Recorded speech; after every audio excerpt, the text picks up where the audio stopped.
My name is Sarah Adams, 32 years old. 7 years ago, I married a divorced man with a child.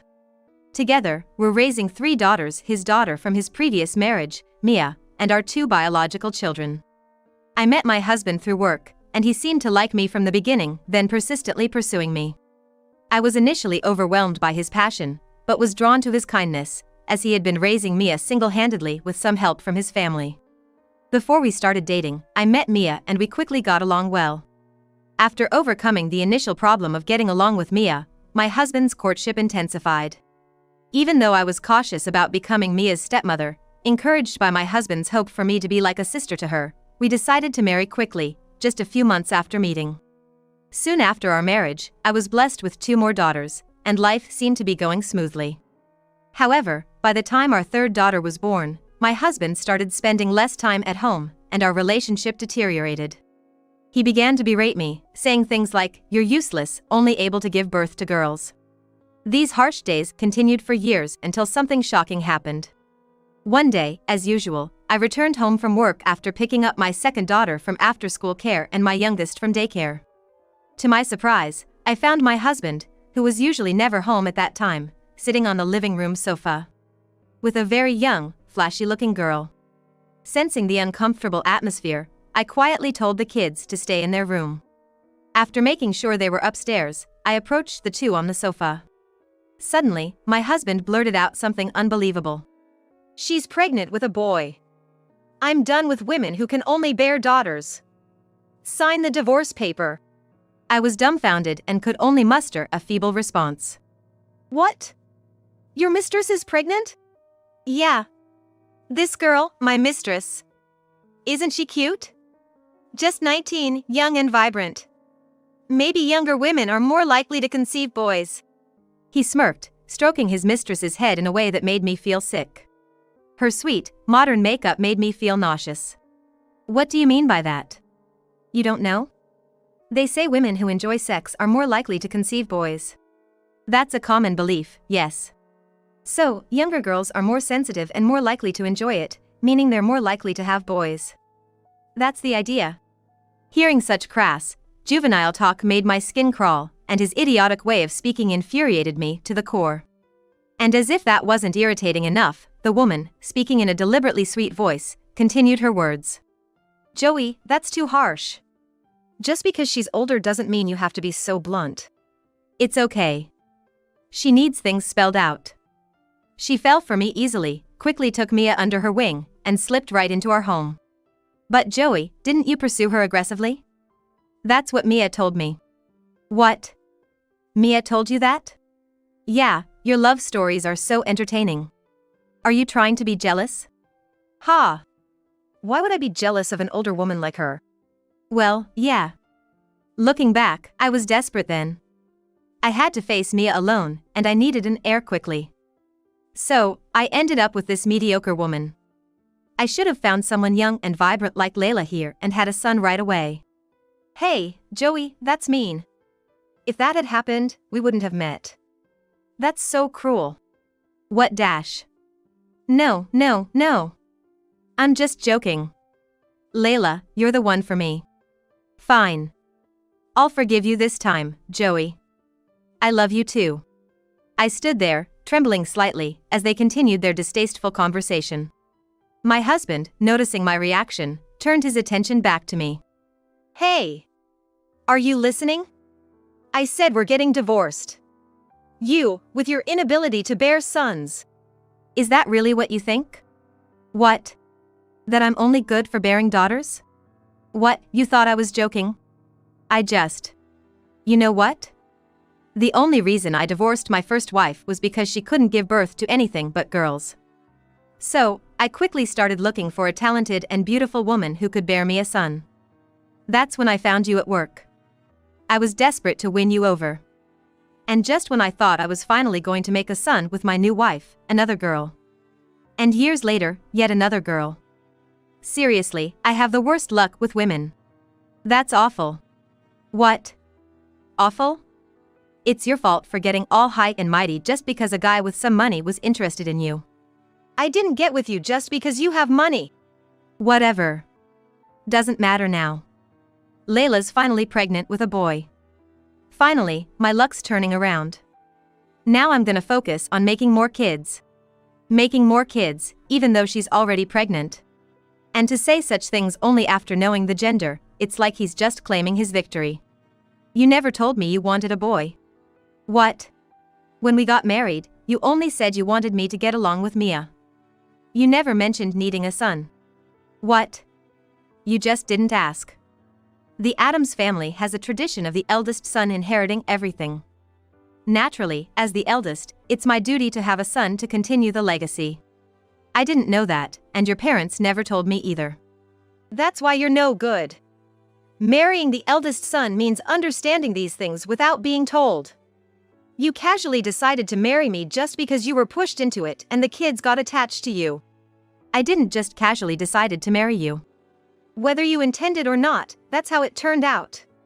You're hopeless. Even young Layla understands this better than you. It's all your fault. Sign the divorce papers and get out. What about the kids? What? What's going to happen to the kids? What? Obviously, you're taking them with you. They'll be in the way when she becomes my wife. Just leave already. Just like his thrown-away words, my daughters and I were being discarded by Joey. Nothing I said would change his mind. Silently, I went upstairs, quickly packed our belongings into suitcases and bags. Then, I quietly spoke to the two kids in their room. We're going to live at Grandma's house from today. Although surprised by the sudden news, the girls were calmer than expected and packed their favorite books and toys into their backpacks. The three of us then went downstairs. Finally ready to leave? You've stayed long enough. Hurry up and sign. Okay. I said, deliberately raising my voice. I signed the paper on the table next to Joey's pre-written signature. I carefully signed it and handed it to him. Satisfied now? Yes, thanks. Now you can go. Just then, the doorbell rang. It was my mother on the intercom. What? Why is your mother here? I asked her to come with her car, since there's a lot of stuff for the three of us. It's none of your business anymore, now that you've signed the paper. I urged the kids to the door. They were excited to see their beloved grandmother. Then, footsteps came down the stairs from the second floor. Mia had come down. Mia, you were here. I heard everything. I see. Well, now you know the situation. You'll have to ask Dad about the details from now on. Hey. What? What about me? What do you mean? What's going to happen to me now? Are you asking me that, not Dad? Who else can I ask? What will happen to me once Emma and Lily leave? Mia asked me, panic in her voice. I couldn't help but let out a small laugh before quietly responding to Mia. It's impossible. I can't do anything about you. Why not? Because you betrayed me, didn't you? Suddenly, the air in the living room felt tense. I could hear my mother calling from the entrance. Could you take the kids to the diner and get them some snacks? I need to talk and then I'll join you later, I told her, keeping the children away from the house. I thought about how they couldn't say a final goodbye to their father and sister that they'd been living together, but honestly, I didn't want the children to have anything to do with these two anymore. I didn't plan to let them meet, and I'm sure they didn't want to meet the kids either. I had to let go of that sentiment. So, where were we? Mia showed her emotions at my forced smile. Why are you laughing? What do you mean I betrayed you? I've been friendly with you, and I've loved my sisters. What betrayal are you talking about? Oh. What? Mia, are you doing such things unconsciously? What? I'm asking if you're introducing women to Dad without realizing it? She clearly hadn't expected me to know about that. Not only Mia but also Joey, still touching Layla, didn't move his hand, both utterly speechless. Why? How? How did I know? Their faces were filled with endless questions directed at me. Why are you so surprised? Surprised, because you didn't think I knew? You never showed any signs of knowing. So, you're not denying it, huh? Mia, caught off guard, forgot to deny it and now showed a panicked expression. She's always been easy to read. It was the same back then. Mia, you suddenly wanted to become a model in high school and joined a modeling agency, right? But it wasn't your idea, it was Dad's, wasn't it? You always said you wanted to be a nurse before that. What? Dreams change all the time when you're a kid. I don't need you nagging me about it. That's right. Keep quiet, you nagging old woman. The two of them denied it in a panicked manner. With each word they said, my heart grew colder and colder. Really? But wasn't Dad the most enthusiastic about it? What? He always did the pickups and drop-offs for your model lessons and auditions, right? Even when I offered to do it since he's busy, he always refused. That's because you're annoying. Ha. See, I told you. Nagging old woman. I know. What? I know you hate me. So. But think about it. Isn't it weird for a father to take half days or full days off for his daughter's lessons or auditions? And there were more such occasions than I knew about, right? I only knew about half of your actual schedule. There were probably twice as many opportunities. Am I wrong? Mia can't lie. It's all over her face. Why did she take on so much, hiding everything to cater to Dad's whims? I needed to ask her that today. I can read what you are thinking right now. You are like, how does she know? What? You're acting like, how could she possibly know? I hid it so well. Huh? What are you talking about? That makes no sense. Well, never mind. I don't feel like getting into a long discussion now, so I'll just spill the beans. Mia, your modeling agency is right across the street from my office. What? Come on, don't lie. Your office is in Midtown Manhattan. Joey interjected, clearly flustered. Probably because the situation was worse for him. We moved to Upper East Side 3 years ago. Right in front of Mia's agency. What? If you think I'm lying, you can check. I have no reason to lie about this.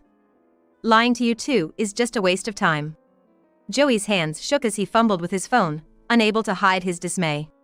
The information I just shared would soon appear on his screen. Mia, peeking over his shoulder. No way, muttered a quiet, with noticeably less conviction than before. Next to that building, there's a parking lot, right? I've seen Joey's car there. I thought it was odd because I hadn't heard anything about it. Then I started noticing the car parked there often. But half the time, it was on days I wasn't aware of any schedule. At first, I thought maybe I just hadn't been told. But then one day, I looked outside and saw Dad walking with a young girl. I thought Mia was with them, but it didn't seem like it. I watched as they got into Dad's car, familiarly, and then, well, I saw them kissing passionately through the windshield. That's when I realized what was going on. And after that, I saw it many times, with different girls. The three of them fell silent at my abrupt revelation. I had seen this woman, sitting in front of me, with my own eyes, just like I had seen the other girls. It had been in the last few months. So there's no doubt they met under the same circumstances, and their silence was their answer. In this uncomfortable, empty moment, Mia was the one to break the silence. How is that a betrayal by me? That doesn't make any sense. Doesn't it? I just joined the agency. You only saw Dad, right? There's no proof I did anything. Proof, huh? The fact that you're talking about proof suggests something's going on, doesn't it? What? Because you're saying things like only Dad and there's no proof. You're implying there's something to hide. What? That's just nonsense. It's not nonsense, Mia. You blink a lot when you lie. What? See, you're doing it now. Are you lying? Mia's face turned red as she vehemently denied it. Thanks for reacting exactly as I expected to my bluff. Mia. Exposing your own lies, how honest of you. Mia, are you going to throw Dad under the bus? What? Are you saying you only saw Dad because you want to save yourself? I didn't mean it like that. Mia! Are you going to betray me? Are you going to abandon me? Poor Joey, he's really clueless. Can't he see that he's just admitted his guilt? Mia tries to calm him, and that is when he realized it. Well, whatever they reveal now, I already know the truth. I don't care what Joey says now, and I'm fine with getting a divorce. My concern isn't with Joey, but with Mia, my stepdaughter. Mia, you've always hated me, haven't you? Saying it out loud hurt me, even though I was the one speaking. You knew. I knew it, but hearing her not deny it even a little bit made my maternal feelings bleed. I never liked you, not for a moment since we met. I've always hated you. I was nice to you only for Dad's sake. I will always be Dad's number one. That's why I wanted to fulfill any request Dad made to me. So that's why you accepted my marriage to him? Only because Dad asked me to. Not for you. Being nice to Emma and Lily was also because they weren't Dad's number one, right? Of course. Dad was disappointed when Emma and Lily were born, right? He was like, oh, another girl. That's why I knew they couldn't be Dad's number one, so I could be kind to them and get along. But I wasn't Dad's number one either, right? You heard how he treated me. Why have you always hated me? What? Are you dumb? Regardless of how he treats you, you and Dad are married, right? You're legally bound. You, a stranger, have a reason to have your name next to Dad's. I never thought Mia would feel that way. Sure, marriage is a legally strong relationship. Breaking it would bring a complicated reality. But Mia is undoubtedly related by blood to my husband, a bond we don't have. It's like a vow that never goes away, no matter what. But was that bond a source of insecurity for Mia? Then why did you help Dad look for a new partner? I wanted to get him away from you, obviously. I can't stand seeing Dad with you. I'd do anything to help with that. But by doing that, aren't you just helping create a new person in my place? If I'm gone, and someone new comes, won't it just be the same? That's why I introduced someone I knew and liked from the start. What? Dad wants a young girl who can give him a son. I'd rather have someone I know and like with Dad. She knows how much I love Dad. She won't try to be his number one. It's a mutual benefit. So you joined the modeling agency for that reason? Yes. The agency is full of pretty, cute girls in good figure, perfect DNA-wise. I wasn't sure what was perfect about it, but whatever it was, I was shocked. I despised my husband for letting her think that way and disappointed in myself for not realizing it. Mia, still a high schooler, had emotions too immature to handle, and he had been exploiting them. You knew about her feelings, right? And you used them to find a partner. Do you realize how cruel that is? So what? My daughter loving me the most is a cute and helpless emotion, right? I just cherish that. That's all. I don't see it that way. What you're doing is despicable. If she wants it, then it can't be helped, right? Right, Mia? Yes. I want to fulfill Dad's wishes. You, nosy woman, just keep quiet. I understand her feelings well. Growing up, her parents divorced, and she lived with her father, just the two of them. He was her only family, a father who allowed her to be dependent, probably the most important person in her world. It's natural for her to be wary of someone like me entering their lives. I understand her feelings painfully well. I've been around her for 7 years. I know exactly how she feels. But still, this is unacceptable. Her most important person had been using her all along. And she probably realized it. The result of her blind devotion to her father was now hitting her as a harsh reality. Mia, you asked me earlier, what will happen to me? Why did you ask me that? What? Is it wrong to ask? It's not that. Why did you ask me? You hate me. You want to listen to Dad's requests, right? That's. Biting her lower lip and looking down, Mia endured while Joey and his woman sat holding hands, unaffected. The sight was almost too much to bear. Mia, you don't have to listen to Dad's requests, you know? What? Mia, didn't Dad tell you to go with me because he's marrying that woman? As I spoke, tears overflowed from Mia's eyes, wetting her cheeks one after another. What must she have thought the moment she was told to go with me, someone she hated? How can a father, after using his own daughter, say such a thing so casually? I felt a deep revulsion from the depths of my being towards the carefree jerk in front of me. A man like that deserves hell. I decided to drop the final bomb. Mia, it's okay. The baby in that woman's belly might not be Dad's, so he can't marry her. Someone gasped loudly at my words. Again, silence fell among the three of them. Joey and Mia's eyes widened, while the woman lost color in her face, breaking out in a cold sweat. Right, Layla, as I asked her deliberately, causing her fingertips to tremble even more, her eyes losing their color. What do you mean by that? What? I'm asking what you meant by what you just said. Oh, should I really say it? What? After all this, there's no point in holding back.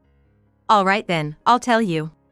I pretended not to hear the faint stop and acted as if Joey's voice was the only one reaching my ears. This woman, she's been seeing several other men. What? When you're not at the agency, another man comes to pick her up. What? And it's not just one man. It's like a daily rotation. If they pick her up by car, well, they do things in the car, like what you did with her. If they walk, they're all over each other and go off somewhere. The woman, now sharply questioned by Joey, was utterly frightened, shaking, and tearing up. Even without asking, her reaction was enough. So, the baby isn't mine? I don't know. What? You were with other men too? I'm sorry. I thought it was strange. I always use protection. Really? I even thought the weeks were a bit off. What? You kept track of the weeks and didn't check when you thought it was off? Normally you'd ask if it's off, right? I never thought there'd be another man. While listening to this, I wondered how he could go ahead with his plans, knowing there might be a child that wasn't his. Didn't he think calmly about the possibility of raising someone else's child? And, in the first place, don't you think it's weird?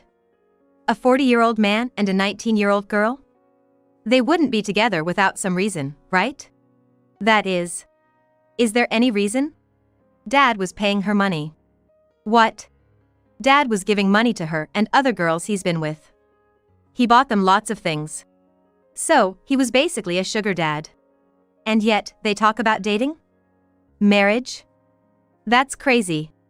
Mia knew this and pointed it out. It's like a story from a mad world. Is that really dating? What? Is that what you call dating, young lady? The woman, now separated from Joey, sat quietly on the sofa. She probably never intended to marry him, seeing a chance to use a man with more financial power after getting pregnant. Pursuing this further seemed pointless. You're so pathetic. What? You thought you were in a relationship, but those girls were just humoring a well-off older man. And you even thought about marriage. Being deceived so conveniently in front of your daughter, that's just the worst.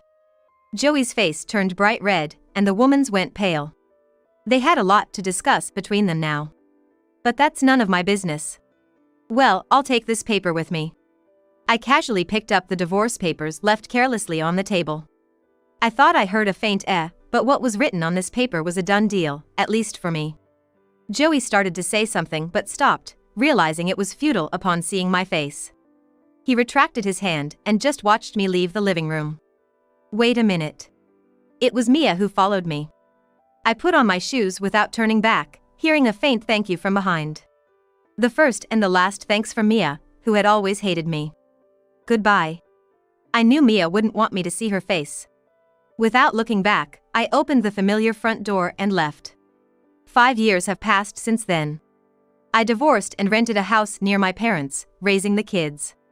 Emma and Lily have grown up a lot and are a great help around the house. Today, they made dinner for me because I had to work late, and when I arrived home, the delicious smell of lasagna greeted me. What's for dinner today, lasagna? I asked as the girls rushed towards me. Mom! Welcome home.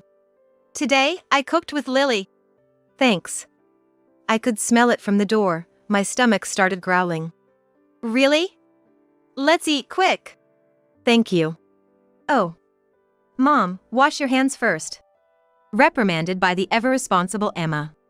I smiled wryly and headed to the washroom. At the dining table, lasagna and salad were already set, and the girls sat smiling, waiting for my let's eat. Feeling an indescribable happiness, my heart clenched. I never knew happiness could hurt until I had my kids. The first bite spread its tasteful flavor in my mouth.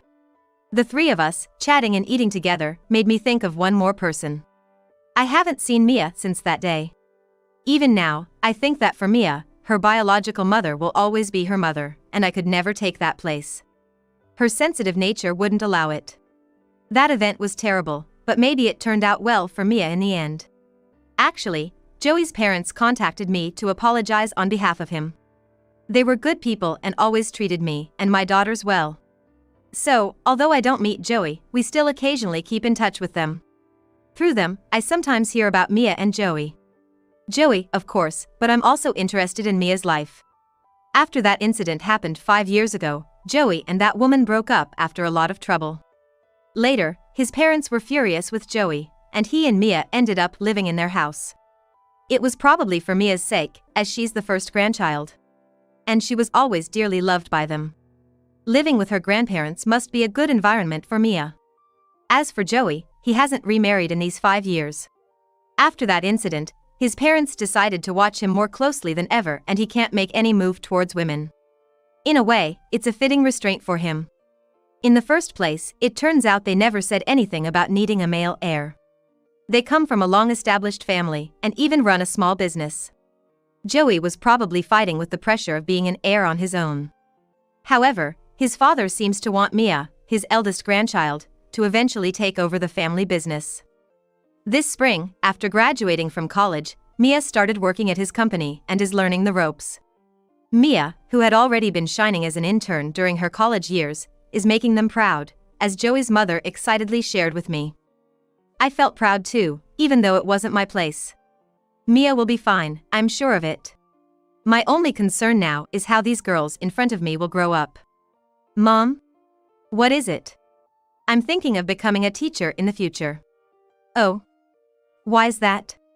I want to be like my teacher, Mary. Not just to teach subjects, but also to help everyone with different things. That's great. It suits you, Emma. I want to be a CEO. Wow, a CEO? Where did that come from? I saw it on TV. There was this woman, a CEO of a cosmetics company. She was so beautiful, cool, and rich. Well, then, Lily, you have to work hard to become a CEO. Yeah. A CEO. I briefly thought of Mia's future. I hope the girls' dreams come true someday, and I'll do my best to support them. What kind of women will they become?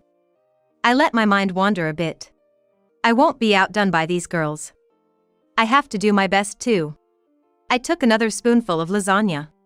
The sweet and spicy taste of happiness spread gently in my mouth.